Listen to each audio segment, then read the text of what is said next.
The Sherman tank is perhaps the most ubiquitous tank from World War II. The second most produced tank of the time period, the history and impact of the Sherman has been written about and discussed extensively. Instead, today I'll talk about the relationship between the Sherman tank and War Thunder, how each nation makes use of them, and what the future of the Sherman tank could be within the game. The Sherman tank was the first American tank added to War Thunder, but you might be surprised to learn that this was even before the American tree was added to the game. Instead, a German captured tank called the M4 748A has that honor. Today, every nation except Sweden has at least one Sherman tank, and America has the most overall. The American-made Shermans have varying armaments, but are all quite good in-game, emphasizing balance between speed, protection, and firepower. The Sherman went through many changes as the war went along, improving or changing its firepower to suit the needs of the army. Infantry like the 75 and 105mm variants for their superior performance against enemy infantry and fortifications, while the 76mm was better equipped to tackle German armor. Some Sherman tanks were given an additional inch of frontal armor, as well as a redesigned turret. These were known as Sherman Jumbos, and were traditionally armed with the 75mm gun.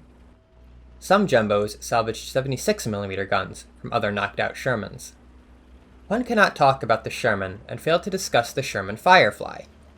Due to the deep relationship between America and Britain in the war, the British made extensive use of American equipment, and the Sherman tank was no exception.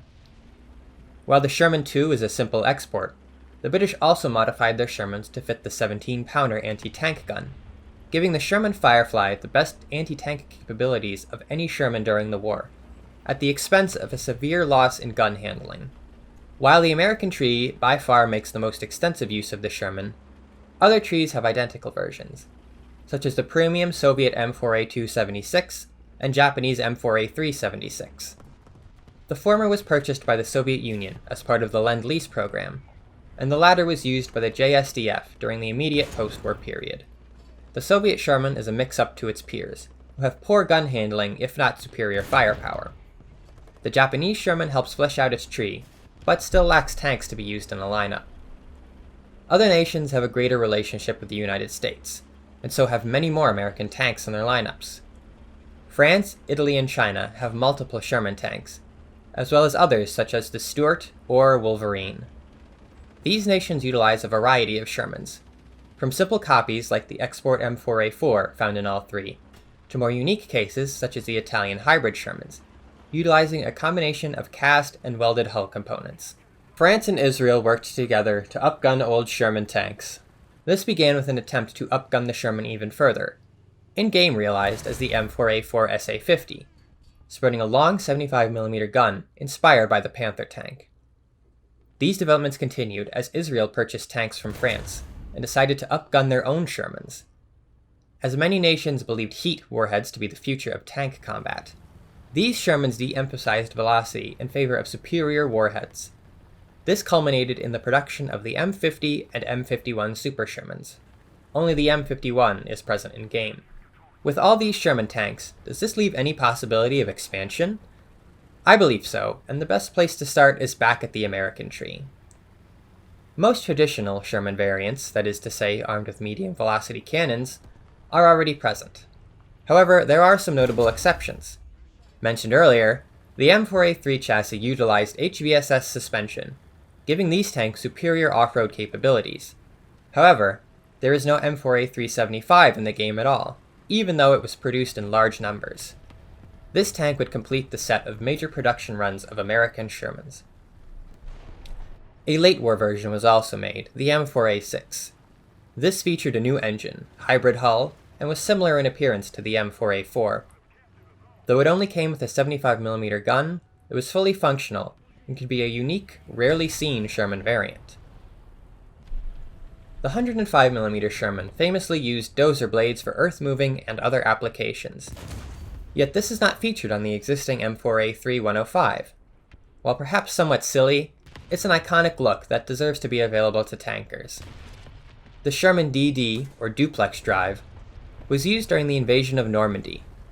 Part of Hobart's Funnies, named after a British general who designed a series of amphibious tanks, This tank is a piece of history that would serve as an excellent GE premium. While it was not amphibious as it appears in this photo, it would be a prime candidate to showcase War Thunder's ability to present history in a video game. Finally, for the US, the Sherman Calliope had a cousin, the T-40 Whiz-Bang. It used larger rockets, but was on a smaller, more compact launcher system. I'm not entirely sure about this one, as rocket tanks tend to be somewhat decisive, but compared to something like the Swedish Ush, the Whiz-Bang is historically relevant, and I don't think would be terribly obnoxious. If you want to discuss other nations, we can also start with Britain again, who used an extensive series of Shermans. Britain purchased nearly all of the same traditional variants that the US made, ranging from the Sherman 1 to Sherman 5, but far more interesting are their further modifications. Some Sherman Fireflies were armed with a pair of tulip rocket launchers, the same as found on the Cromwell RP3. Though more of a gimmick than anything, these look amazingly cool and are another piece of military history that deserves to be represented.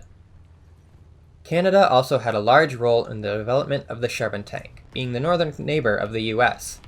They produced some of their own tanks, known as the Grizzly 1 Cruiser. These should be in the British tree, along with the M4A5 Ram, another Canadian design. Moving on to the post-war period, Israel should receive its M50 Super Shermans, which had the same gun as the French AMX-13, though not the same turret. These were used in the Suez Crisis, and could be a good way to flesh out the reserve tier of the Israeli tree, especially if they received advanced ammunition. Finally, a somewhat famous modification is the Yugoslav Sherman, which they somehow armed with a 122mm cannon. Nothing exists to suggest this tank was unusable, so I see no reason it couldn't be added to the game. I have no idea where it would go, however, as it uses a hybrid of American and Soviet parts, but fits in with neither tree. That's all I have for traditional Sherman tanks. While they were modified into other roles, such as artillery or tank destroyers, that's a topic for another video. If you know any other weird or interesting Shermans, be sure to leave a comment below. Otherwise, make sure to subscribe to the channel for more War Thunder related content. Stay tuned for my next video.